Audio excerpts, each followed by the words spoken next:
Good evening and welcome to the Invictus Racing League. This is the last of our equal performances here for Tier 1 at the Saudi Arabian Grand Prix for Round 2. And this is brought to you in partnership with gridfinder.com, one of the best places to find yourself a league, and also Venturi Graphics, which if you need any sort of logos or banners, they are the people to speak to. But joining alongside myself, JBH99, is Bruce Lee Harding as always. Bruce, how are you tonight? Hello, JBH. Yeah, not bad, thank you, mate. Yeah, looking forward to another quality race. Last week's race was a bit bonkers, and yeah, I'm sure the tight confines of Saudi Arabia will sort of prove another close race. Yeah, absolutely. I mean, as you say, obviously last week was lots of action. Do you want to take us through the top 10 of the drivers and the team's standings? Yeah, absolutely. No worries. First, before I go through that, quite a few penalties last week post race did affect the overall positions in the end, but still top of the race after the post race penalties was Emir Jurakovic, still leading on 16 points with Jeremy Clarkson close behind in second. Ghost third, Bjorn de Boer fourth, Owen fifth, Stefan Rand sixth, Martin in seventh, Blester eighth, Cameron Searle ninth, and Rick Amaru 10th. The big loser last week was Henrik Anderson, who I believe he finished third on track, but after post-race penalties, he's dropped down to 12th after that race. And the standings a little bit strange. Aston Martin lead on 16, Ferrari on 12, AlphaTauri 10, McLaren 8, Alfa Romeo 5, Haas 4, Alpine 3, and Mercedes 1 point. The thing I did notice after last week is there's only one team that had two cars finish in the top 10, which was McLaren. So, you know, the guys that were at the top of the standings last week, Emir, Jeremy and Ghost, will be looking for their teammates to back them up this week. Yeah, absolutely. As we head into qualifying for Saudi Arabia, so Emir looking to build now on that first victory in the Aston Martin. Obviously, 19 drivers tonight. It's going to be quite a compact grid round here. It's definitely going to make for some interesting moments, I think, tonight. Yeah, definitely. It's a great turnout for the second race of the season. 19 cars, as you say, round this circuit. I'm sure there'll be a few incidents. We've seen this week in the other tiers. We've had safety cars, virtual safety cars, close racing, and believe it or not, we've even had some rain in Saudi. So yeah, anything could happen. He did, but on board then with Emir Jurakovic. He's going to set the first flying lap of the session around this 6.1 kilometre circuit, so across the line down towards turn 1. It's a tight 90 left into 90 right for turn 2. Down to third, clip the curb on the inside for both. Don't run out too wide too early. She got on the throttle through 3, which is flat. Then down to 4, tricky corner, slightly hidden by the wall. Got to trust the car's going to grip through 5, up to 6, then through turn 6, 7, 8, 9, and then 10, and then this little flick right left is 11 and 12 before you head down towards the bank section. That first section is massively important to the lap. A lot of time can be lost or gained through there. The banked corner of 13 can take a lot of pace in, especially in these dry conditions. 14 flicks into 15, then 16 fifth gear through 17 on the exit. 18's a flick, then 19's flat, 20's flat, DRS open, 21 then quick. Easy to make a mistake, especially with the curbs around here. Out 22, 23, 24, 25, 26, even though it doesn't feel like a corner. 26, this is here, and then 27, the last of the 27 corners. There's hairpin left. Tuck it nicely in, get up the gears on the exit to get the traction. Stay to the left-hand side to have the shortest run, and Emir Jurakovic will set a 1:26.526 to start this session off. Yeah, just following up with ARL just about cross line. He's about 7 tenths down at the second sector, and comes through 1.4 down, so he's lost quite a bit there towards the end of the lap. Didn't quite catch why he's lost so much time there at the end, but yeah, ARL will definitely be looking to improve on that massively. Yeah, so it's good to have ARL back with us. He wasn't here at Monza. We've got a few people returning, actually, like Stinos as Henrik goes into second. Stinos has returned. See, for Bays here. See, Bjorn's back from last week. We've also got Victor, Merkt, Reshka. Obviously, he's here, and Stefan. So lots of people here. As Fabe will go into second, the German in the Williams car, not too far away, just over 3/10 after his first lap. And Merkt goes quickest and is an Aston Martin 1-2 for now. Yeah, looking at it looks like Blatter's had a bit of a bad lap, so I'm assuming he's probably going to have recharged and he's going to have another go now. So, yeah, it'll be interesting to see how he improves. He's a 10th up on his best time so far. But yeah, a massive slide out of the bank corner there from Blaster. That's going to cost him a few tenths there, definitely. So, yeah, he'll still look to improve, I'm sure. And a slight clip of the wall as well. I think it's very, very messy, this, and I think he's probably going to abandon this lap. Yeah, it looks like he's slowed down. I mean, traction around this circuit is very key. I mean, it kind of doesn't feel like, because of the nature of the circuit, how quick it is. But you still need that traction, because even though they're quick corners, they're still not exactly open. Very easy to spin the wheels up. Yeah, definitely. You tend to find around here that you're leaning on the car quite a lot. So, with the high-speed corners, it's very easy for that car to break away from you. So, yeah, as I said, Blessed has given up on that, coming in for a fresh set of boots, and and a massive lockup coming into the pits, nearly breaking the speed limit in there, I think, but he got away with that one. Yeah, and coming to the end of his first flying lap is Cameron Sorrow. Now, he probably a little bit disappointed after last week, has a little bit of a twitch out of the last corner. Pace just wasn't quite there last week. Let's see what he can do this week. New week, new circuit. It's 6th place for now for the McLaren driver. I think his teammate of Owen it's just gone 15th. I think more time to be had from Owen there. Maybe just a small banker just to get something in. So we'll see what else happens with the McLarens. But I think people already coming back out for their second runs. Yeah, definitely. Don't want to get on with it, really. They don't want to get caught out by other people having issues on track in front of them. But I could see that again, second week in a row, Aston Martin's both at the top, 1-2. But yeah, Cam So last week, you did find himself involved in a couple of incidents, which I think hampered his running. And I think last week the DRS training was massively important to be in, and those incidents sort of dropped him out of that. He almost had a reprieve with the late safety car.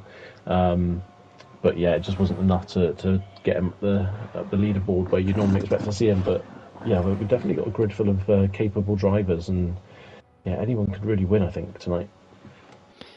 Absolutely, and see Stefan out on an out lap. He's going to come around to start his latest attempt. So I'll have a look at him in the Alfa Romeo as he comes up to the line. So far, though, recap of the top 5. Merck, Emir, Jurakovic, Stinos up to 3rd. We know he's quick, Stinos, in the past. Ghost, the Tier 1 champion since I've been here in IRL. See, won in season 14 and 15. And then for Bay in 5th. So that's a recap of your top 5. One person who will want to get on with it a little bit is Stefan Ranz. He's not got a lap in yet. I believe he's on a flying lap right now. But yeah, no time set as of yet. So he'll be maybe slightly concerned. But these guys are pretty well drilled, and they'll not feel the pressure too much just yet. But if he doesn't get a lap in here, then the heat's going to be on him, definitely. I mean, do you feel that Stefan's maybe going for only 2 runs here? Because as we know, that a potential strategy for this race is a medium soft in either order. And obviously you don't get a brand new set of softs for the race. You only get a brand new set of mediums and hards. So is it potential that he's trying to save a set of softs and going for that softer strategy potentially? Yeah, quite possibly. I mean, we have seen, as he's just waiting across the line now, see what time he does set, and that's up to 7th there for Stefan. So, is a good starting point there for him. So I'm sure he'll look to take a few tenths out of that and get slightly further up. But yeah, we have seen this week in the other tiers a massive mix of strategies. Some people go medium hard, some people go soft medium, soft hards. Obviously, the tier 4, the inters came out, which isn't one I'd recommend if it's a dry race, obviously. But yeah, a massive mix of strategies, and they all seem quite comparatively close to each other. So yeah, that the soft medium is a good shout, and saving that extra set of softs just in case there is a safety car as well, and you can utilise them towards the end of the race. Maybe that's in Stefan's plans. Yeah, Emir did go quicker than his original time, but only like just under a tenth, so not improved enough to get past Merckx, who's on that provisional pole as McLaren gets out of the way of Henrik. I think that's Owen diving out the way. Good driving awareness from Owen there. Henrik just through the banked corner. He was quick in Monza. I think he didn't have a great qualifying, but he had some good race pace. Obviously, unfortunately, he had those penalties against him. He'll be looking to kind of put that to the back of his mind and almost have a reset here and see what he can do. I mean, he's about 8 tenths away from Merckx, and you kind of feel that most of these drivers, their second lap always invalidates through the Schumachers. You kind of feel for most of these drivers, these first laps are just bankers, and there is more time to be had from everyone, bar maybe the top 3-4 area.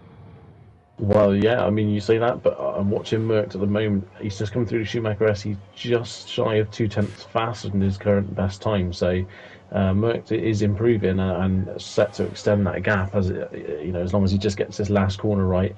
He may get a nice little toe off the McLaren. I think he may be slightly too far back, but yeah, I think this could be an improvement here from Merckx. We'll see. It's a 26.005. So close to the 25s, and I must say we have completely obliterated last season's pole time that was set by Nick Jewston on a 1:27.238. We have completely blitzed that. In fact, there's 12 drivers who have beaten that time so far in this session. Yeah, I think that's just indicative of the grip levels in this game compared to last year's or to 22. But obviously, you still got to have that confidence and commitment to push, and that's a fantastic lap from Merckx. And to be honest, you're looking now for someone to dip into the 25s. I don't know if that's realistic for anyone to do that or not. What is interesting, ARL is out running around on some medium tyres. I wonder whether this is just a little bit of getting used to, because obviously he has been away. He hasn't had as much time on the game as others have. So I wonder if this is just him trying to get used to that compound of tyre. But I've always thought when you use a set of mediums in qualifying, you kind of semi-compromise yourself, because it means that you don't have a second new set for the race in case of safety cars. Yeah, no, definitely that's potential. I was just watching Stenos. He was 2.5 tenths up on his best time. He's just had a massive moment through the Schumacher S. He has clipped the wall. I don't know if he's got damage, but he somehow avoided ripping a wheel off. And I think another day, and that would be your front left corner gone. He did hit it quite hard, and yeah, it was looking good there for a second, and potentially up to second on the grid. But yeah, he has lost his front wing. Sorry, so. Yeah, a massive moment. Lucky to still be in the session. Goes up to P4 for Bay in third at the moment. Who else is on a lap? I think Owen's not on the lap. Bjorn, I think he is on a lap. He's 2 tenths up at the moment after 2 sectors. What can he do through the final corner in the Red Bull? So Bjorn, a reserve driver, so is not scoring team points. Up to the line. 10th place for Bjorn de Boer. What about for now? Reska has just started a flying lap now. Obviously, right down the back end, he's 18th at the moment. Just been dropped down an extra place now, so he'll be looking to jump up massively from this position. And the first sector, he's only 1.5 tenths up on his best time, but obviously we don't know. He may have lost a bit of time. A bigger chunk of time elsewhere on his first lap, so interesting how this plays out now the rest of this circuit. Yeah, on board with Reshka then. Through the second sector we go. It's looking nice so far. So Ghost and Reshka looking to do the triple in terms of constructors.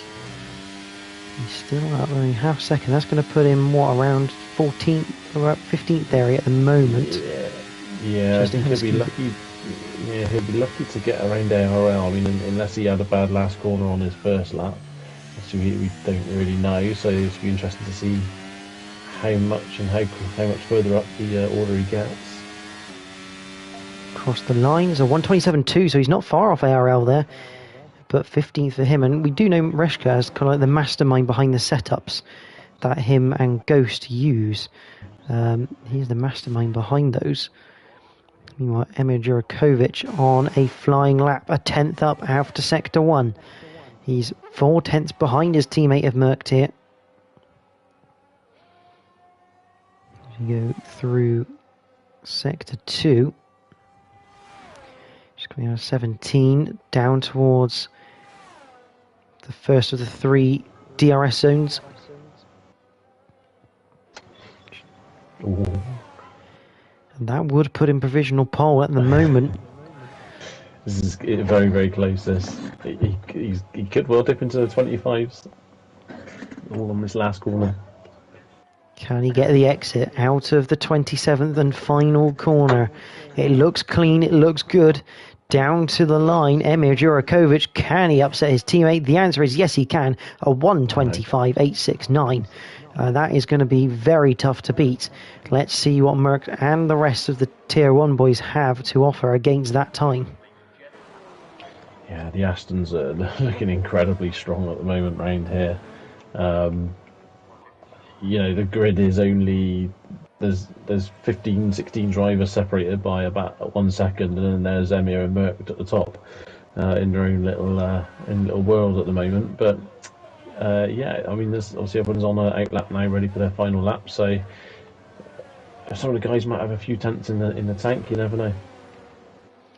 Absolutely. And so let's have a quick recap before everyone starts their final flying laps. I think Stefan is on his final flying lap. At the moment, Emir Jurakovic, pole position for now. Mercked, Forbay, Ghost, Stinos, Victor, Jeremy Clarkson, Cameron Searle, Stefan Rands are watching now, 9th. Bjorn de Boer, MDJ, Owen, Henrik, ARL, Reshka, Skizo, Martin, Delol, who is a reserve and is in for tonight in place of Ricky Maru, again not scoring any team points, and Blester at the back at present 19th place. You've got the Alfa Romeo, Stefan Rands, just going around at the moment through Sector 2. See, the yellow flags you see is more about people either setting up the lap, getting ready to set the lap up, but getting a gap in towards the final corner, or letting others through. Mercked currently in the first sector at the moment. Obviously, Emir is now done, so we'll be interested to see. Not a lot you've got to take Mercked, but been ridden over the curb there a little bit on the exit of the first sector. It's half a tenth up on his best time at Sector 1. Stefan Rands just coming out of the last corner, currently 9th. Where can he go? Stays 9th. Doesn't go any quicker. Owen is out. And I'm slightly unsure. There's still 2 McLarens going around Mercked. What a 0.12 up. This is going to be very, very close. I think Mercked could do it. Oh, Ghost has a massive twitch through Sector 1 as we were on board with him. Forbay also out. I think that was on track as well. I don't know whether they've been disconnected. Light slide there from Mercked coming into the last corner and the braking, so I don't know if it's enough, and it's not quite enough. I think he probably did lose a small amount of time from that. And yeah, but I mean, that's incredibly close between the top 2 again. Ghost has abandoned that lap because he had a massive twitch coming through 10 and 11. I do wonder whether Owen and Forbay, whether they have potentially disconnected, because obviously we saw last week with Merck that if you disconnect, the game tends to just retire you on the spot. Stinos puts himself into third for now. His teammate has finished in fourth. Ghost isn't on a lap. Henrik crosses the line for seventh. Beyond de Boer. Going to improve up to ninth. ARL on a lap as well. What can he achieve? He goes 10th quicker, so this is good for ARL in that Red Bull. But that is pretty much the end of it, because I don't think Stefan really is going to be on a lap, because he's not going to have any ERS. So it is Emir Jurakovic who takes pole position here for the Saudi Arabian Grand Prix. It's a front row lockout for Aston Martin, I believe, once again. With a all Ferrari second row, which, as long as the engineers keep their cool and have some decent calls in the race, this could be close between the Astons and the Ferraris on track. Yeah, definitely. I mean, the Astons there, I mean, half a second clear of everyone else is a big margin, but you know, the race could be an entirely different matter. As we said, with 19 cars on track, I'm sure it's going to throw up a few surprises, a few little spanners in the works. So, yeah, will be interesting to see what happens off the start. But the Astons will be wanting to try and block the guys behind into turn one as much as they possibly can without hindering each other. Absolutely. Bruce, would you like to take us through qualifying? Yeah, absolutely. So another fantastic lap from Emir Jurakovic puts him on pole with his teammate Merckx in second, Stinos and Jeremy Clarkson with an all-Ferrari second row, Forbay and Ghost fifth and sixth, with Henrik Anderson seventh and Victor 06 eighth, Beyond de Boer ninth, ARL 10th, Kamsa 11th with Stefan Rands 12th, Skizo 3 13th with Blester in 14th, MDJ 15th, Owen 16th, Raska 17th, SFR Martin 18th, and rounding out the grid is Delol in 19th place. It must be said, that's a good effort from Blester, that, considering it was all on the line for him on that last lap to get up into 14th. And only 1.8 separating the whole field, which isn't too bad for the top tier. No, definitely. And, you know, you take out the top two there, who are currently in some sort of Red Bull super mode or something at the moment tonight. But yeah, you take them out of the equation, and it's very, very tight, you know, throughout the rest of the grid. Less than a second, covering quite a lot of drivers. So, and with the DRS as well, as it does look as though it's going to be a dry race, a DRS is definitely not going to make it straightforward for everyone. No, absolutely. And good evening to everyone who has joined us here. This is the Invictus Racing League Tier 1, the top tier for equal performance at Saudi Arabia. I see ARL in the chat. So obviously good to see you back, mate. Apparently you didn't quite get Sector 1 correct. So he's got to get that a bit more sorted for the race. I see Mark Roots, which is Delol 801. Good evening to Daryl. Hopefully you're well, mate. Along with Henrik and Matty Rudd also joining us, which is good to see. Good old Daryl Kravitz, as I believe you called him last season. Yeah, he's normally getting the scoop down in the pit lane, isn't he? But yeah, this start's going to be crucial, I think, for the guys at the front. As I say, they're not going to want to let either of the Ferraris pass them, and this is a fantastic opportunity for Aston to score massive in the constructors. Obviously, last week I believe Merck was done over by a disconnection, I think, which retired him on the spot. So, if I remember correctly, so it was sort of taken out of the team's hands really, just from that disconnection. But yeah, this is a great opportunity for them. Yeah, absolutely. I mean, if there's a way of kind of putting your point across that you're serious contenders, I mean, doing it by round 2 and getting big points. I mean, they locked out the front row last week. Obviously, Merck was the one who prevailed in pole position. But yeah, if they both finish and they both make statements of intent here, it could really make this championship difficult for everyone in terms of the teams. I think from a driver's point of view, I mean, it's not obviously for those further down. It's not ideal having these two always qualifying at the front, but as we know, qualifying pace and race pace, two completely different things, and it doesn't matter if you're necessarily massively quick in qualifying. Yeah, definitely, and you know, even though they have qualified a fair chunk of time ahead of everyone, I think it just gives the other guys something to build towards, to try and close that gap. You know, if they can keep closing that gap 10th by 10th, week by week, it won't take long until there's people fighting them. And you know, but while there is that slight gap, you know, with them qualifying front row both weeks so far, you know, this is where they need to make it count, so that when everyone does, you know, potentially catch up with them, their gap is already sufficient enough that they don't have to really panic too much about anything. Yeah, absolutely. I mean, if you can get to a point where you can always do damage control, in which you just, as long as you pick up points, I mean, that's always the key to championships. It's just points. Picking up every time you finish, just making sure you finish within a points, even if it's near the back end of the top 10. Some points are better than nothing. But here we go then. The 5 red lights are on, and we are racing at Saudi Arabia. Who's got the best getaway? It looks like Emir Djurkovic will be leading us into turn one, but Merc down the inside of him. They're going to be side by side between the Astons, side by side between the Ferraris as well behind them. We got moves behind. I'm sure Bruce will update us shortly, but we're still side by side for the lead, and Merc will take the lead from Emir Djurkovic as we head into towards turn 4 for the first time. Single file as we exit there, and it looks like a little almost side by side between Blester and I think that was Bjorn, but I think we've got away pretty cleanly there on the streets of Saudi Arabia. Yeah, looked like there was just a very slight bit of contact between Stefan Ranz and ARL. It wasn't nothing malicious, just close racing, and you know, just a consequence of side by side between Cameron and Victor. Victor's in the wall. A little bit of contact between them, and a virtual safety car on lap number 1 already for the stricken car, Victor, who's got to get going, and obviously we'll have to get a brand new front wing. Apologies, Bruce, unfortunately.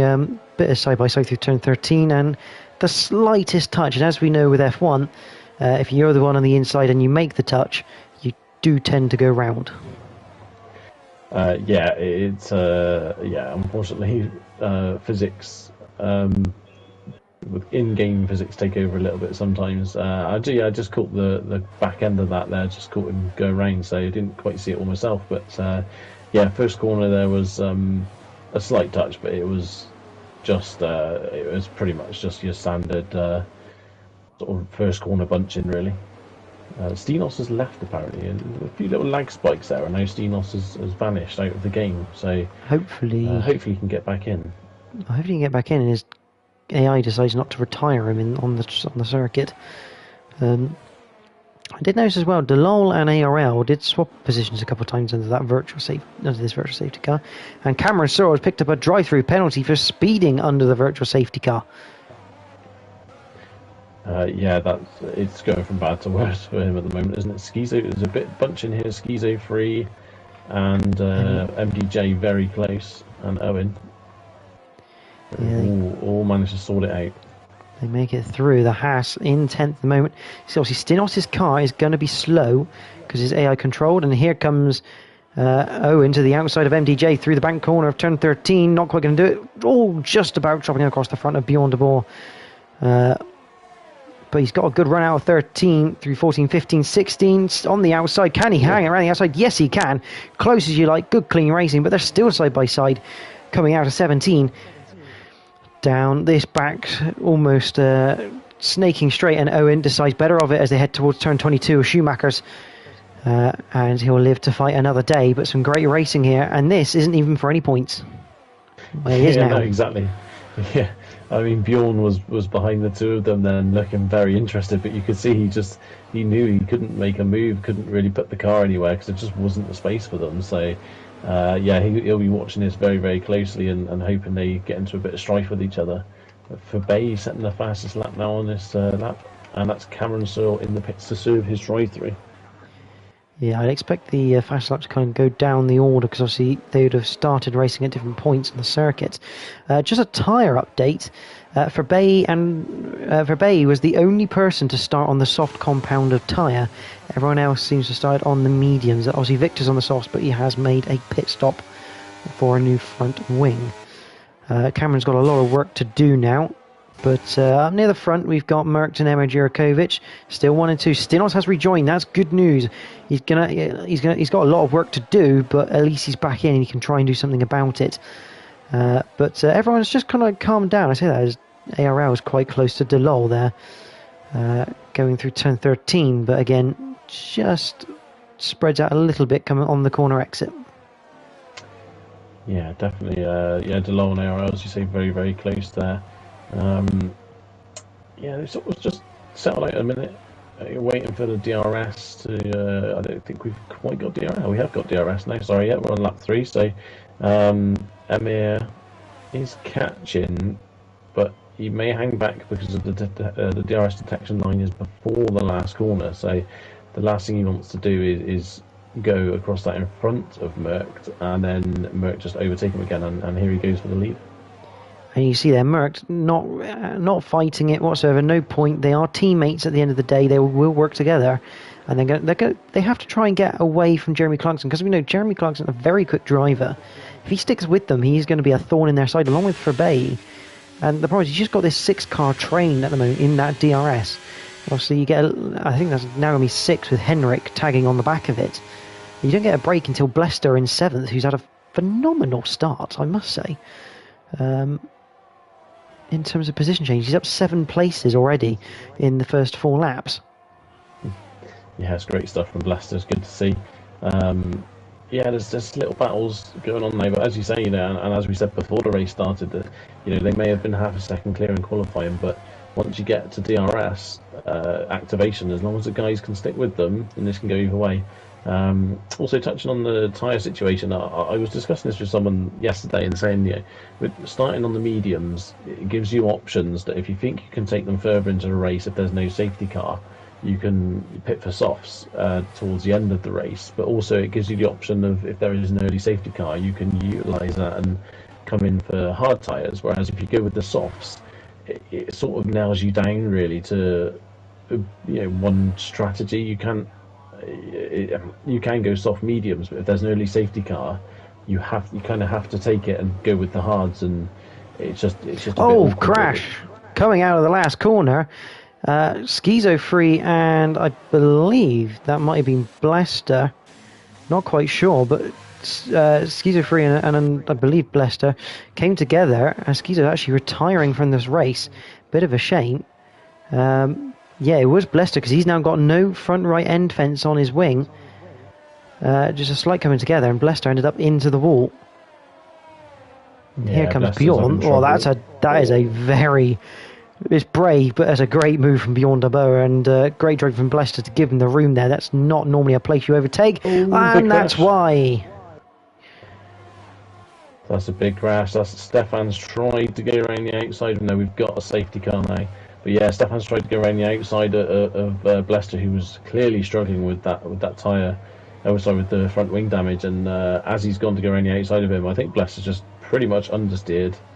Whether he's caught the curve on the inside and it's fired him across, but yeah, that's a disaster for Blester. He's gone from having a fantastic race to retiring all within the space of half a lap.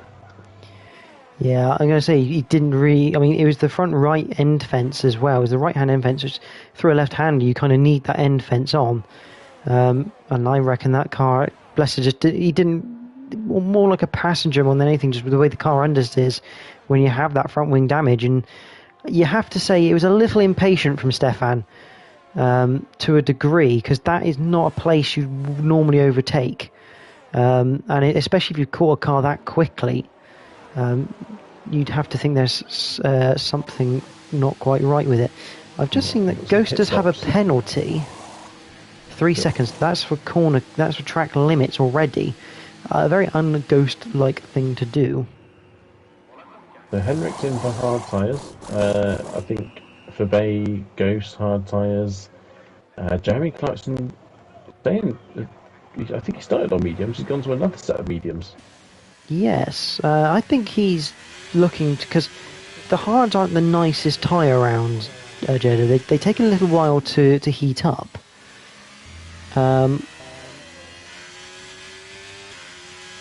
So I wonder if Jeremy's kind of going on this strategy of having the quickest tyre all the time. Like build a gap and maybe come in later for a set of softs.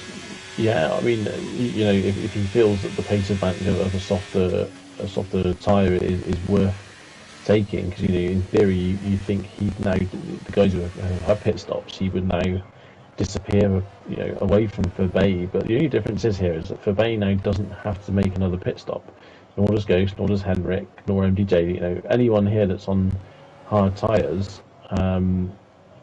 doesn't have to make another pit stop, because I think we just basically have mediums and softs, didn't we? So if Fabay can sort of cling on using DRS, then he's basically going to gain a free pit stop on Jeremy Clarkson. So really now the pressure is going to be on Jeremy Clarkson to push on and gap the guys behind him. Yeah, I mean, yeah, you have to. I mean, if Fabay can stick with Jeremy Clarkson, who will stick with the top 5, you kind of get this thing that Fabay is kind of in the net first, because obviously the top 5 haven't pitted; they still have to pit. So Fabay in a good position if he can stick with the top 6. Yeah, absolutely. And we've seen that he was sticking with the guys at the front before they came in for the pit stops, before the safety car. So you know, he has the pace to be able to do it. You know, we're going to find out shortly. Obviously, it looks like we're doing another lap of safety car. I believe Cameron came in for another set of mediums as well, so he's gone medium so far. So yeah, we'll be interested to see. Cam's coming in the pits again. He did this last week. He pitted about 85 times, I think, under safety car. So it'll be interesting to see what compound he goes to now. You have to feel he's going to be going to the hards. There's no reason to go to the soft compound, in my opinion. Hards it is. Question. I think Victor's going to get past him. So Cameron Searle. It's not a thing we say often. He is at the moment, out of the runners, stone dead last. Yeah, he's not had his greatest start to the season. You know, I'm sure without us telling everyone that, he's well aware of that as well. But yeah, this race again, you know, anything can happen. There's plenty of time left. I know it's only 18 laps in this lap, but 18 laps around Jeddah is a long time for people to go without, you know, another mistake. So I'm pretty sure that there'll be another safety car to mix up people's strategies again.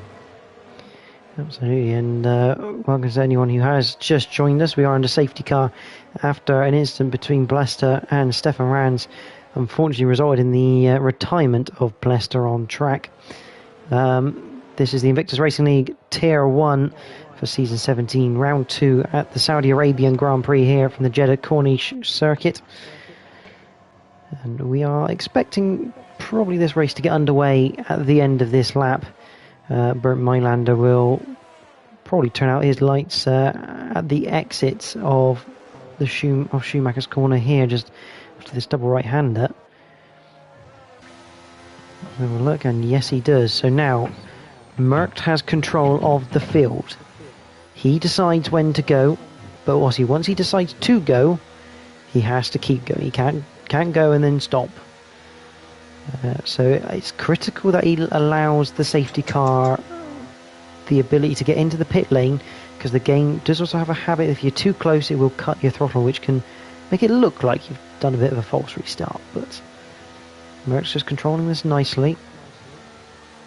When does he go? It's a long old straight, big chance for slipstream. He goes right on the exit of the 27th corner, and we are back racing here at Saudi Arabia. So we head up towards the line. Doesn't look like anyone's really got a jump on anyone else. Jeremy is right alongside Stefan Rands at the moment. I think he's going to get up to 5th straight away. So yeah, good stuff there. Very late on the brakes, but manages to slow it down perfectly for turn 1. So yeah, great stuff there from Jeremy, doing exactly what he needs to do on those fresher tyres. Victor passed Martin as well. And no, we're not going to. Don't confuse him with the Victor Martins from F2. I thought he was quite close from Jeremy, whether he overtook before the start-finish line or not. It was close. When I when I joined on board, he was alongside, but he wasn't past him. So yeah, it'd be interesting to see whether that goes to stewards and gets redeemed, taken away. But then, having said that, if he's got to make another pit stop, I don't know if the stewards can take it away. Can they? I'm not sure that's possible. We'll come back to that because Victor. Oh, contact between Victor and Delol. Delol has gone round. Victor has gone round. Victor has sacrificed yet another front wing here. Cameron Stoll gets past Martin. Oh, Reshka's very wide through the Schumacher's corner. I don't know what's going on with Reshka then, because that's a bit of a weird place to go off, and that wide. Cameron gets past him we've got a big collision on the exit of turn 27. That is Stefan Ran's Ghost. We've also got Henrik Anderson in there, and it looks like Henrik Anderson has been given a 5-second penalty for a severe collision with MDJ, who's currently in the pits in 11th. ARL coming in for a change of tyres. We've got another safety car. Safety car's come out. Oh my god. Beyond the Board's just gone to go to the left-hand side of the safety car, and as he's gone to go left, the safety car's just jinked left as well. So a bit of a late defensive move there from Bernd Mailander, but yeah, very, very risky. And Cameron Searle's now left the session. So I'm not quite sure what's going on down at the Mercedes camp, but I don't see any rain. I assume, I don't really know whether Henrik's accidentally mashed a few buttons there potentially, but yeah, a few people are doing their 5-second penalties as well. A bit of carnage, a bit of game glitching. It's all kicking off right now in Jeddah. I mean, I do remember that when Pablo Montoya, I think in Brazil one year, turned his wets into slicks, but I don't think that's quite going to happen here for Henrik in this game. I think that's going to work out a bit wrong, yeah. And that seems like a bit of a Ferrari strategy error there by the Mercedes team. Yeah, I'm pretty confident that he's going to come in and dispose of those intermediates for something a little more suitable to conditions. But yeah, I mean, Jeremy Clarkson now, he's got this 5-second penalty to take. I know it's not ideal. Is this a good time to get rid of that 5-second penalty, or does he keep going? He's coming in the pits now anyway, so he's going to have no choice. That's going to be taken away. Yeah, the general rule around those 5-second penalties is that if you serve them, the stewards don't tend to take it away. It's only if it gets applied after your time, after you finish the race, does it then get removed. So a bit of an unlucky break there for Jeremy there. Motor softs. 15. Although beyond 15 laps. I mean, that's we do have lot a few of laps on softs. But the thing is, we do have probably 2 laps of safety cars to go, at the least. But yeah, we've got Fabay in the front now, leading the pack after saying that he would basically be in a net lead. I don't think this is quite how he's expecting to take that net lead, but this is the situation he finds himself in, and Stenos obviously up second, Cam back in the car now in third, so Reshka fourth, so it's turned on its head massively with this safety car. It's a lovely thing with Tier 1 IRL in general, you just never know what's going to happen. I mean, that incident is definitely going to end up in the stewards, I think, because that was absolute carnage when we rejoined that battle. 3 cars round in the wall. And it looked like Henrik had hit MDJ or some nature of that discretion. Yeah, I mean that just that incident alone has caused a very big mix-up in this order. Exactly, and now admittedly they're on softs, but our 1-2 are now currently 7-10, and yeah, it's mad. Ferrari were at the front. At the start, obviously Steenos still there, but now Jeremy Clarkson down in 11th. Obviously he's now got rid of that 5-second penalty, so the only penalty on track is currently Ghost with a 3-second penalty, which he cannot remove anyway. So yeah, we're sort of back to square one a little bit. Minus obviously Ghost having that 3 seconds, so it's a bit easier to follow now. But yeah, this could be an intriguing last 15 laps. You know, the soft guys are going to come really, really fast here at the guys in front of them on the harder tyres. But how long will those softs last before they start to cry? I'm slightly surprised that maybe some of the hard runners haven't come in for like medium tyres, because they're going to last longer than the softs, and they're not exactly that much slower either, not around here. But Owen went to the hard tyres, and he obviously doesn't think that the softs will last long enough. So he's the only one that came in the pits, but he didn't pick the soft tyre. See, Henrik's been back in since his bold strategy call for a set of mediums. Yeah, the mediums are definitely a better shape than the intermediates. But you know, it's good to try all compounds. You never know; it might have worked. Sudden downpours are rare in Jeddah, but you know, unless his engineer's a bit broken and has informed him that rain's on the way out, I would be very, very surprised. Yeah, so here we go then. Safety car here. For Bay in the lead, Stinos in second, Cameron Searle finds himself third. Reshka, I mean, I think Reshka probably wouldn't believe that he's currently in fourth at the moment, with SFR Martin fifth. I mean, Martin was hoping for rain in the race.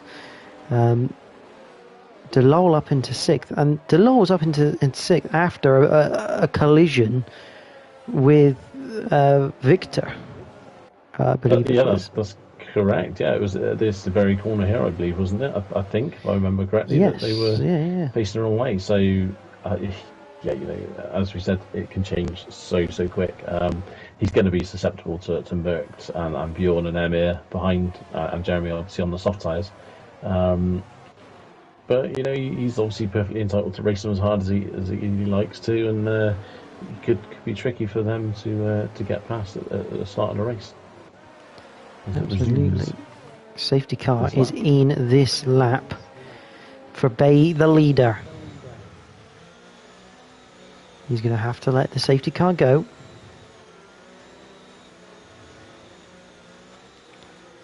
And the more safety car we have, the more ERS everyone's going to have towards the end of this race you have to fill. But for Bay, just trying to get some heat into those hards. Remember, the hard tyres, they're going to struggle for the first lap just with temperature alone. They do take at least a lap to get warm.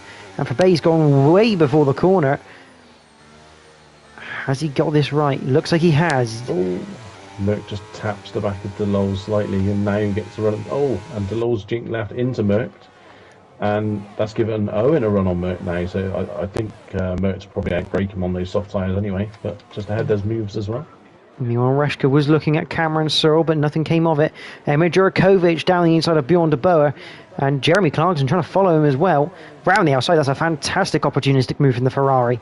Merck has got ahead of DeLol into turn 4, so as you can tell, the soft runners, the tyres working better at this first lap whilst the hards get up to temperature. But Merck is right on the back of Martin, pushing him through 10 laps. Big crash. I love the crash. And that's Owen in the wall. I don't quite know who made contact with him, but Owen in the wall, and another safety car in this race. That was that's a big accident. Owen got a massive help. I didn't quite catch who it was, again, as you said, but he definitely got a little bit of help in from behind there, and had a massive slide because of it. Tried to catch it, and it just gripped up and snapped back on him and sent him into the wall. Very, very disappointing for Owen that he's driven a very quiet race, hasn't he? And then that's all just happened. There's nothing he could have done about that, really. He was just a passenger. Absolutely, and I'm not surprised as a safety car, because it's fair to say you probably have an ambulance on the scene for that crash, because that was very heavy, and I'm pretty certain that those walls aren't padded with the Tech Pro in that one. So yeah, big shame for Owen. He was looking like he had good pace, and I mean, was that partially down because obviously he went a hard compound, and for Bay into the pits now. So Stinos takes the lead. Yeah, Martin, Reshka in. Yeah, a lot of people coming into the pits as Owen leaves the session, but yeah, I'm assuming they're all going to go to mediums now unless they're fancying the softs. It says mediums for Bay. Yeah, it does look like mediums. ARL has ARL. gone soft. Ghost onto a set of scrubbed mediums. So this leaves us now at the front with only 2 hard runners now heading up the field. MDJ a little bit of an outlier there in 7th on the hard tyres.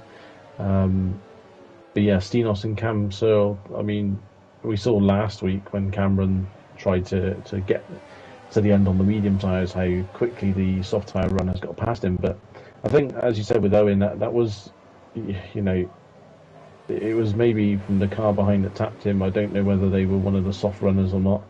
But possibly not accounting for the fact that Owen was on the harder tyres and still committing to the corner like he was on softs and making that contact, because it was very unnecessary. Yeah, it's one of those. That's that turn 10 left-hander, which, I mean, we've spoken about this week, and I think it is slightly tighter than last year's game. But not only that, the outside curb is now ridged, so you Tony Hawk on it if you're not careful. And that looked like an interesting thing by Stinos, almost hitting the safety car. He did have to take avoidant action with the safety car. Bert Mylander is definitely keeping all the drivers on their toes tonight.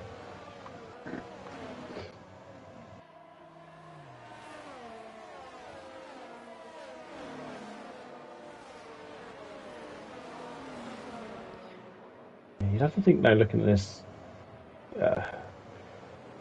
Merckx, Jeremy Clarkson, Amir, Bjorn, they're in a fantastic position now. I think with more hard runners between the top guys and that group of 4, there was half a chance for the guys at the front. But now they've only got 2 cars to pass on the harder tyres. You'd have to think they're going to hit the head of the field within the first sort of 2-3 laps of the restart. Yeah. I mean, it just depends how long those softs are going to last. I mean, the more laps they do under safety car, the better for them, because they are less wear put through the tyres. It just depends how much they wear and how much the drop-off is, if they do end up dropping off, how much that drop-off is comparatively to obviously the medium runners now, who should be able to maintain good pace to the end of the race. Yeah, definitely. I think the mediums are going to be fine. The softs still a slight question mark over the durability of the softs, I think, for this many laps. But these guys would have done the testing required to make themselves believe they can make the distance. I mean, maybe they're banking on a couple of safety cars, which seems to be coming to fruition as well. So, the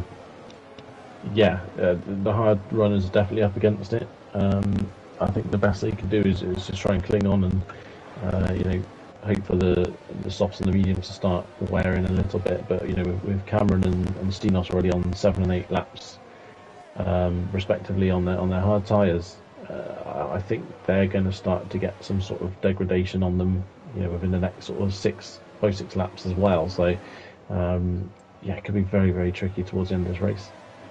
Absolutely. And Ricky 17, Ghost's penalty is a track infringement penalty, so it's a 3-second penalty that he cannot serve in the pit lane. As the safety car comes through Schumacher's, you can tell that the Aston Martin safety car is a lot higher, because it just drives over the curb, and it's going to be coming in this lap. So for the 3rd time this race, we're going to have a restart from the safety car. So I think we've had 1 virtual and 3 full safety cars so far this race. It's been action packed, and we still have we're going to have still 11 laps remaining in this race. So don't go anywhere, because the action is still going to unfold.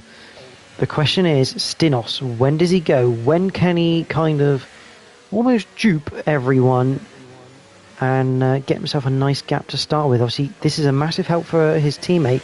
And Merckx looking to go side by side with Cameron on the exit of turn 27. That might have compromised a bit more as Stinos goes racing across the line. We are green once again. Stinos with a good restart. Is anyone going to looking to make a move? Emir does have a little poke out, but nothing happening there. Further back, yeah, everyone just single file for now on this restart. A little bit more of a formality, but here comes Merckx. He's looking to the inside of Cameron, so into turn 4. He decides better of it. Probably the best thing to do through that corner. Not one you tend to want to overtake, and I think Henrik's round. Yeah, he's just got going again now, but yeah, dropped to the back of the pack, unfortunately, but I'll go back to the front because this is very, very tight between all the guys here at the front. Yes, Cameron Sowers managed to fend off Merckx, as here comes Emir Djurakovic down the inside of the Ferrari of Jeremy. Through turn 13 and the Aston Martin up into 4th place. Good stuff from him as we head through into 16, 17, then 18. Merckx practically pushing the McLaren through the corner. He peels out from behind him. Can't quite do it as Cameron sort of picks up more of a draft, and this time is Cameron looking to go around the outside of Stinos through Schumacher's, and everyone's getting through their clean. This is some fantastic racing from everyone, and here comes Merckx once again. Merckx just has nowhere to go. He's going to get boxed in there a little bit. He can't go right because Cameron's there. The driver's hands are up, and he's down the inside of the pair. Oh, contact! Oh, massive crash. Emir's out. The championship leader is out of the race. And a 4th safety car. Cameron dives into the pits. So yeah, that looked like there. Typically, rather ironically, Merck's gone for that move. He's locked the rears. He's slid into Stinos, which has sent Stinos sideways, and then Stinos looks like he's then collected Merck's teammate Emir. So Emir is now out of the race due to that maybe slight mistake there for Merckx, and a bit of a disaster for the championship leader. Yeah, and this is gonna get interesting now. This has been incident packed. Ghost is now back up into 5th. Let's go through this order here, because once again, obviously people have come in for soft tyres. Now is absolutely the right time for new soft tyres. I think Merckx was already past the pit lane, which is why he didn't go in. Obviously the medium runners looking just for some track position. But Merckx is currently leading this race from Reshka, SFR Martin, Delol, Ghost, Henrik after spinning is back up into 6th. Cameron Searle 7th, the first of the people to pit under this, the 4th and latest safety car. Jeremy Clarkson 8th, Bjorn de Boer 9th, MDJ 10th, Stefan 11th, ARL 12th, Ferbey into 13th, and Stinos down to 14th for him. And I mean, this is showing that you just never know what might happen. Exactly, yeah. And the other thing now from the safety car is normally when the safety car comes out, everyone gets a delta, but because of the position that the accident happened and where the safety cars come out, it's enabled everyone to come in the pits and then just crack back on with it and catch up with the back of the pack. So now you're looking at, for Merckx, if he was to come into the pits and change those soft tyres, he's going to drop right to the back of the field. So Cameron's now potentially in the best position of everyone. Yeah, and ARL just saying that it sounds like he got a puncture from the debris that was left in that final corner incident. He picked up a puncture and had to go in. He had no choice but to go in and change it. So that's the first puncture I've seen, I think, ever in commentating in IRL.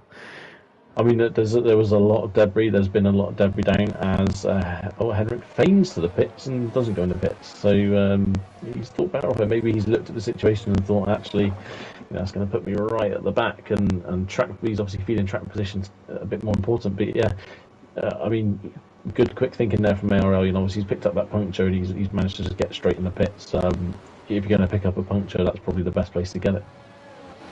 Yeah, absolutely. It is a rarity on the F1 games, but I mean, there's been enough debris flying around this circuit tonight that I am not surprised that someone has eventually picked one up. But I mean, let's talk about the guys in the front. I mean, Reshka, Martin, Delol.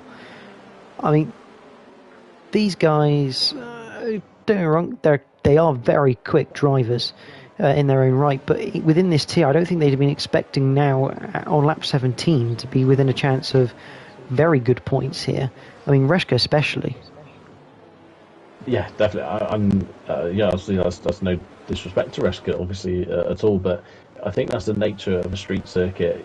You just never know what's going to happen. It can mix it up. We've still got at the end of this lap another 8 laps to go. So I'm pretty sure there's going to be a few more twists and turns in this race. But as it stands, AlphaTauri are looking good to peg back a few points in the constructors as well on their effort to try and retain their title. Absolutely. ARL saying this Grand Prix. Taking notes from the 2021 Saudi Arabian Grand Prix, which was very much chaotic. Martin's dropping down. Martin's spun under safety car. He's facing the wrong way at the moment, and he lost his. Wait, I don't know if he's got his front wing or not. Oh, and he's just smacked the rear car of the car as well, and again. There's bits of Haas all over the place. And again, he's hit the rear. It would not surprise me if that Haas has now got rear wing damage as well, for good measure. And the safety car is coming in. That's a disaster for Martin. I didn't see how he ended up facing the wrong way. I just saw that. I don't quite know what leads. Delaw's coming into the pits. I wonder if there was contact between Delaw and Martin, because there was a lot of debris there. But we're going to go back racing. Merckx has gotten going, and he's got a good gap as well. No ideal then for the AlphaTauri team, but we've got a bit of side-by-side. MDJ looking at Bjorn de Boer. Oh no, that's a crash. Oh my god, ARL is now out of the race. And the safety car, I don't think has even got back into position yet to be able to come out by the looks of it. So, disaster, just a bit of hooking up there going on. I didn't see who with, but what a nightmare. It looked like potentially the Ferrari of Stinos or the Alpha of Stefan, but that's not ideal. Cameron Searle getting past Henrik for now. Here comes Jeremy Clarkson down the inside of turn 13. He's going to get the move done as well. So Merck leads 2.2 seconds the gap to Reshka. Cameron Searle in third. He'll be looking to catch up to the back of the AlphaTauri. And he has done with this very, very much ease on the grip of those tyres. He's going to look to the outside, heading up towards Schumacher's. Thinks better of it. Look for the run on the exit, but kind of gets good driving that from Reshka from a defensive point of view.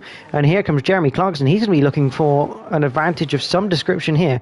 Reshka defending hard. He's doing a great job in terms he goes back to the racing line, and Cameron Searle down the inside. That's a done deal.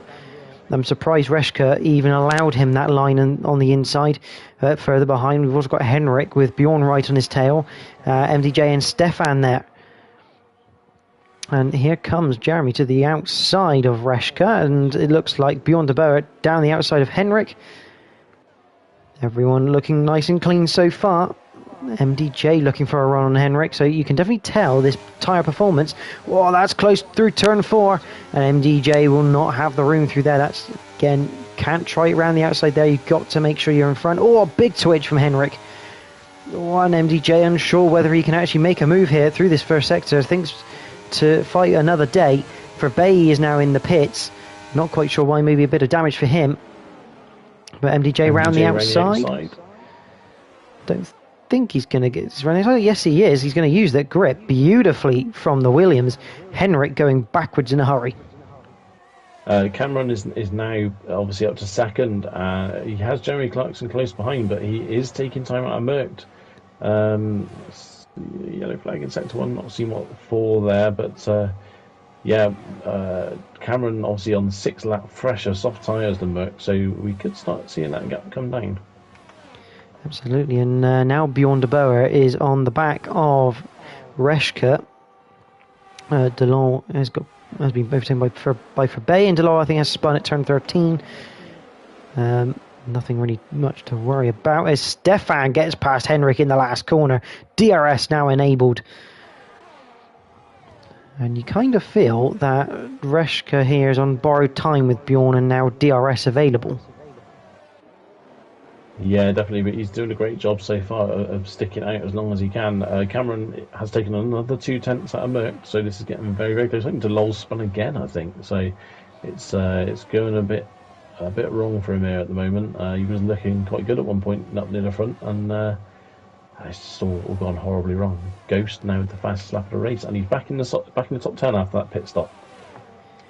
Yes, which is good to see. And I must admit, there is only 2 teams with 2 cars in the points at the moment, which is Ferrari and AlphaTauri.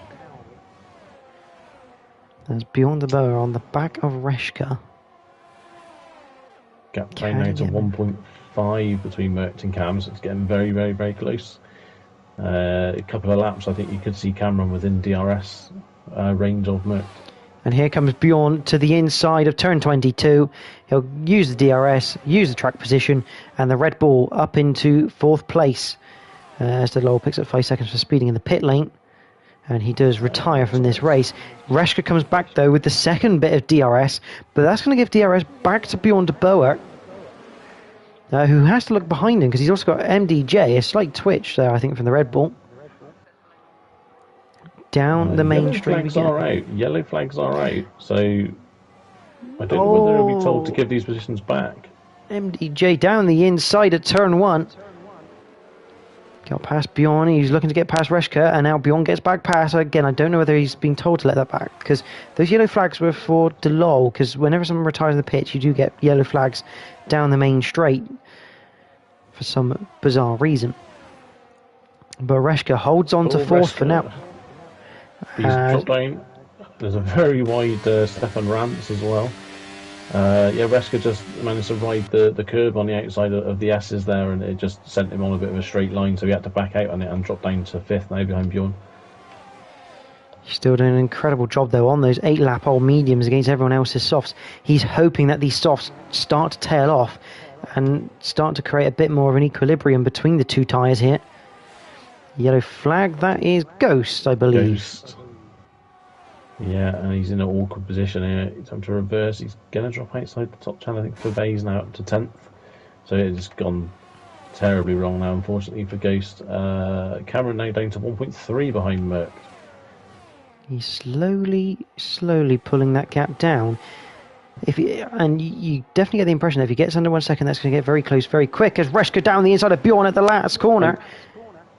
I think, importantly, Reshka might have DRS as well now. I'm not... Yes, he does. He does. And here comes MDJ. He's going to look to the inside of Reshka. Though he is running out of ERS, courtesy of that blinking light. So side by side once again between the Williams and the AlphaTauri. Can MDJ complete this move this time? He's still there. He's using the grip. He's going to have the inside line for turn 4. They're still side by side. And yeah, it was inevitable that MDJ was going to claim that place, being on the inside of turn 4. Stinos and Henrik. Oh, Stinos lost his front wing. Yes, he has. Stinos has lost his front wing, and he is now going to be falling down the order. So he's obviously clipped a wall, or made some mistake.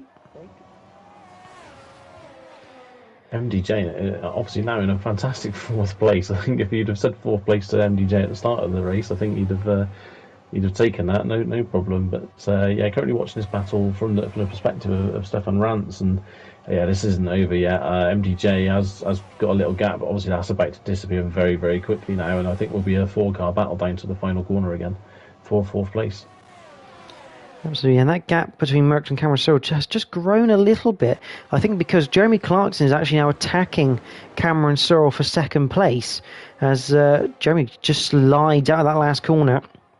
I think Cameron's going to let the Ferrari go and try and use him to get up to the back of Merckx here, because at this point in the race they really don't need to be fighting if they want to try and catch up to Merckx for this win. Here comes Reshka on MDJ though. He'll get that done, and Stefan past Bjorn. Yeah, Cameron did have it down to 1.1 at one point behind Merckx, but I think, as you say, I think that the attack in from Jeremy Clarkson has sort of eroded that, increased that back up to 1.9. But they are starting to chip away at it again, but they're starting to run out of time now.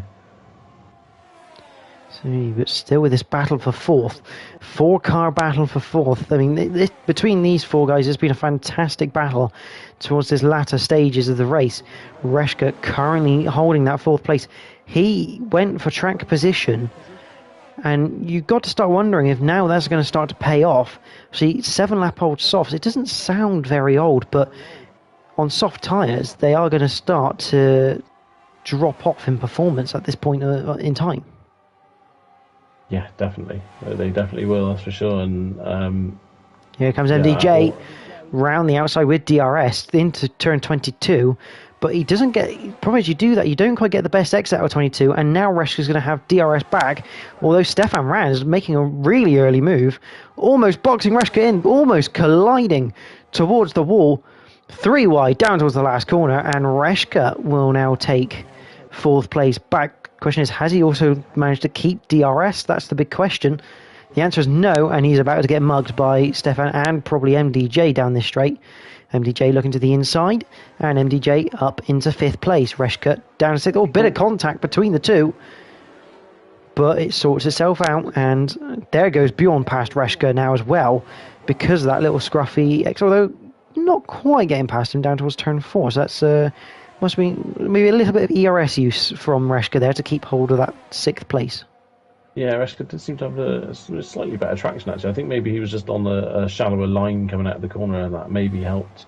But yeah, it looks like at the front, it looks like Cameron and Jeremy very much now realise they're not going to catch Merckx unless something drastic happens. But Cameron then was well within DRS of Jeremy, but he chose not to overtake. So I think really he's just accepted that this is a that's a bit wide from Reshka.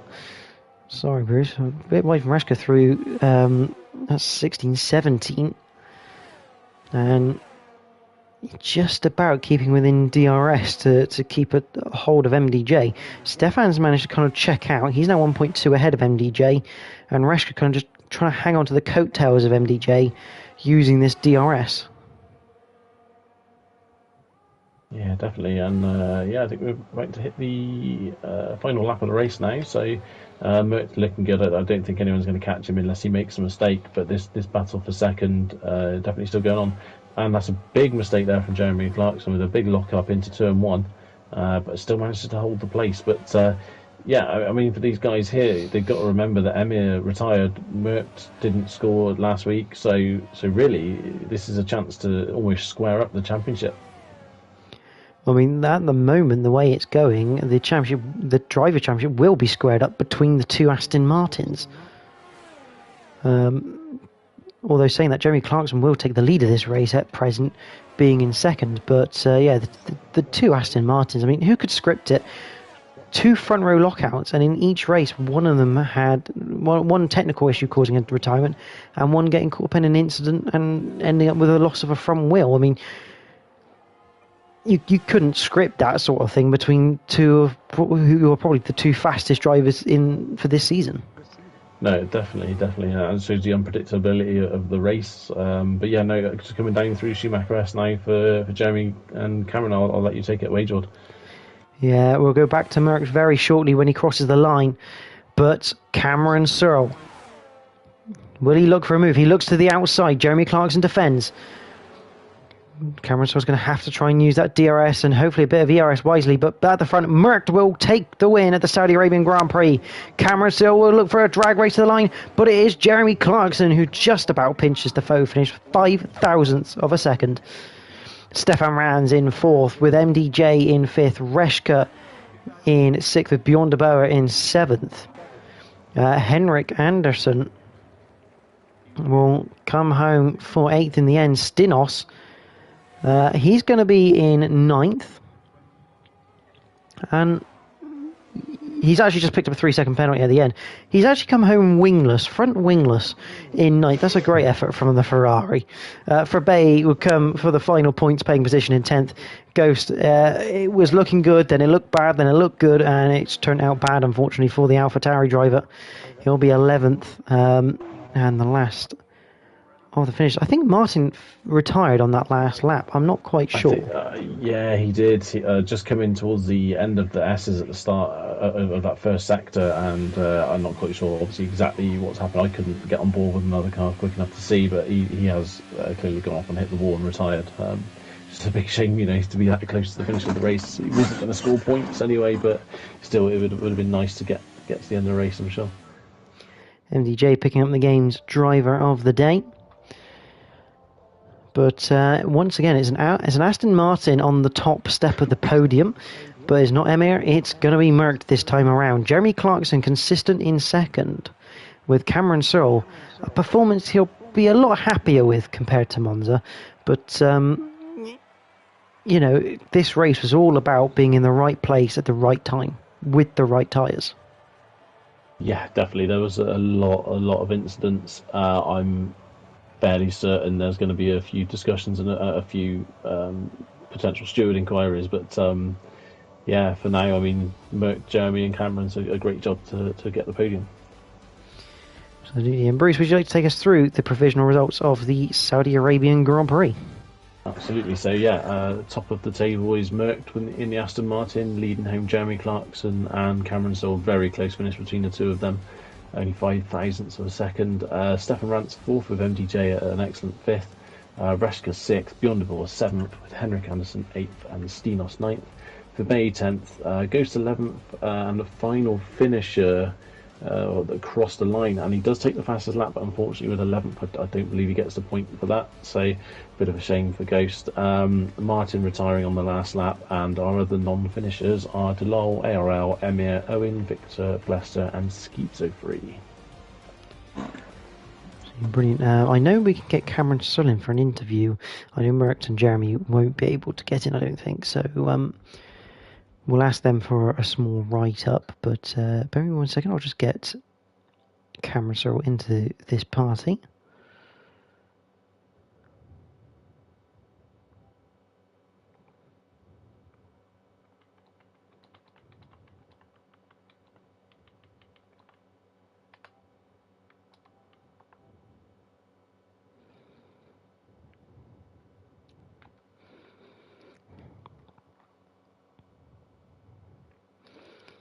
So, hopefully we'll get Cameron Searle in, have a quick chat with him.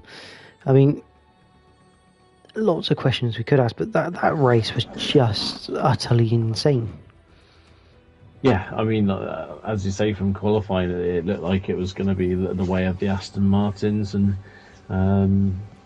the safety cars changed that a little bit at the start, and then obviously you had the incident involving Emir as well, so yeah, it just goes to show, and even at one point, I believe we said Cameron was at the back of the field and came home to take a podium. So I think it's that race tonight really is a lesson for all that, even when things go wrong, just don't give up, just keep going, because you just never really know exactly what's going to happen. Yeah, absolutely.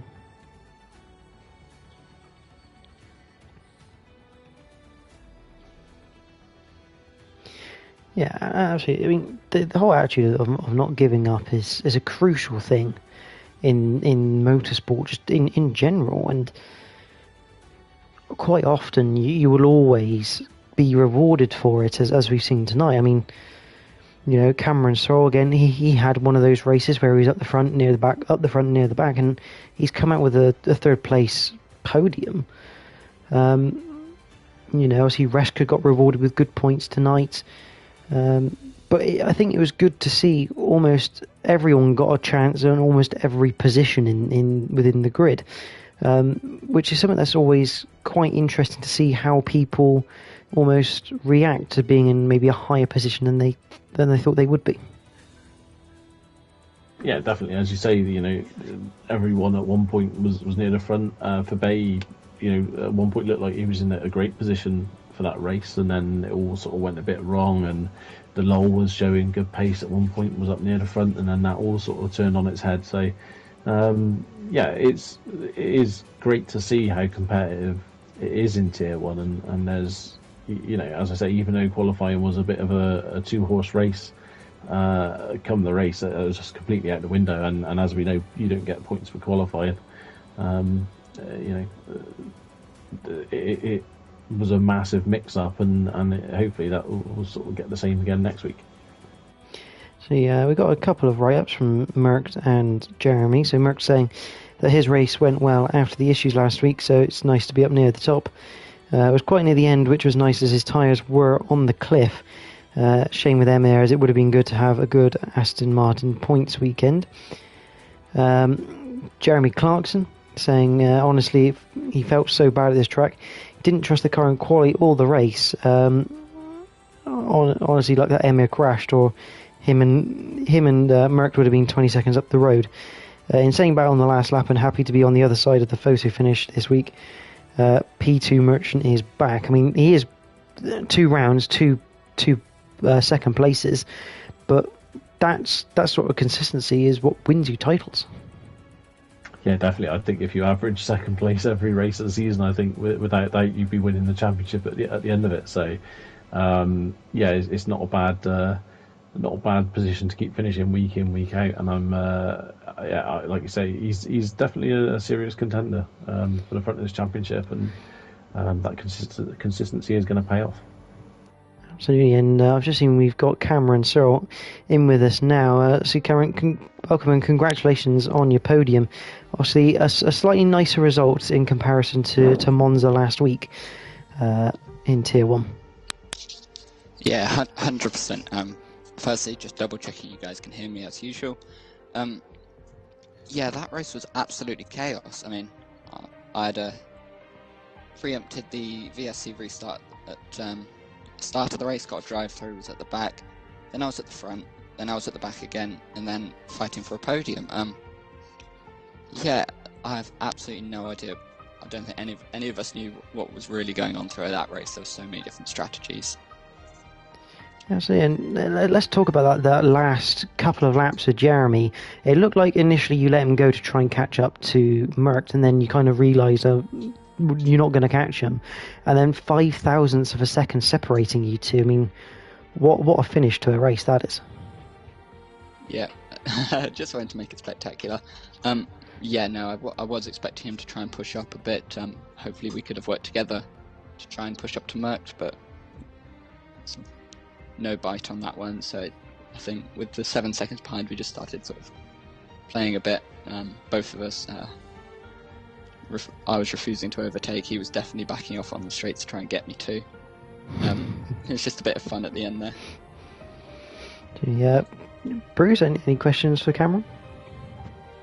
Well done on the podium, mate. Obviously, last week didn't go quite to plan. I'm sure you're aware of that. You don't need telling again. But obviously, this, as you touched on this week, again, you were at the back after the drive-through. Were you at any point thinking, God, here we go again, or did you always have confidence that maybe a couple of safety cars would get you back into that race? I think I was sort of, as long as there was one, I was back in it after that error. But no, last week I actually made an error in qualifying with my setup, so I was never in it to begin with. That was a genuine pace issue. This week I had certainly the race pace. I had the race pace. It's weird. Today, if I was able to get back in the pack, I would have been fine. And luckily, that was what happened.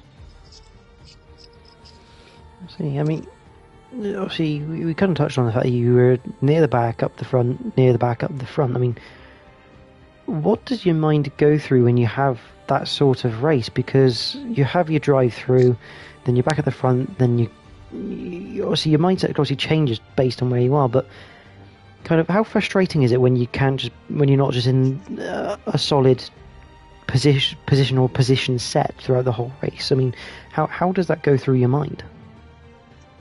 With this kind of race, I think pretty much from what I was hearing from the front, it was chaos from the start. So I think we were all a bit more relaxed, knowing that there probably would be opportunities if something bad happened. Some races it's perfectly clean, and you then get the feeling that if you're out of it, you're done. You might as well retire. Never had that feeling today. Absolutely. Well, congratulations on your podium, mate, and actually look forward to sprint week next week at Spain. Yeah, looking forward to it. Thanks, guys. Cheers, mate. Bruce, I mean, so we move on from the carnage of Saudi Arabia to sunny Spain, where we have a sprint race next week. Obviously, one-shot qualifying followed by a sprint and a feature. I mean, the sprint race is going to be carnage. It's going to be very interesting, a bit like tonight's race, I think. Yeah, I mean, I think you've just tempted fate now by saying it's going to be sunny Spain. So if it rains, that's definitely your fault. But yeah, as you say, one-shot quali. There's a few guys in the first 2 weeks that have not quite got their qualifying right on their first lap, and obviously if that happens next week, they're going to find themselves in a bit of strife. Obviously, they've got the luxury, I say luxury, of a sprint race to try and make those positions back up before the main race, but. Yeah, it's definitely going to mix up the grid a little bit. You may see the usual suspects near the front, but towards the sort of the mid to rear end of the field, I'm sure it'll be a little bit different to what we're used to. Well, that is the end of tonight's stream from the Invictus Racing League Tier 1 here at Saudi Arabia. Hopefully you've enjoyed it. If you have, please make sure that you like the stream and also subscribe to the Invictus Racing League YouTube channel, because there is still more racing to come this week. We have the Realistic Performance Leagues tomorrow.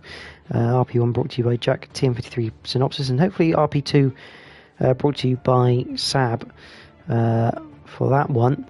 That's tomorrow at 8 o'clock, same time as tonight. And then obviously next week we do head to Spain, starting with Tiers 3 and 4 on Mondays, again 8 p.m. Tier 2 on Tuesday, and then we are back on Wednesday next week for round number 3. But thank you to Bruce for commenting alongside me. Thank you all for watching the Invictus Racing League Tier 1 in partnership with gridfinder.com and Venturi Graphics. We hope you all have a good evening, and we'll see you next week for more racing.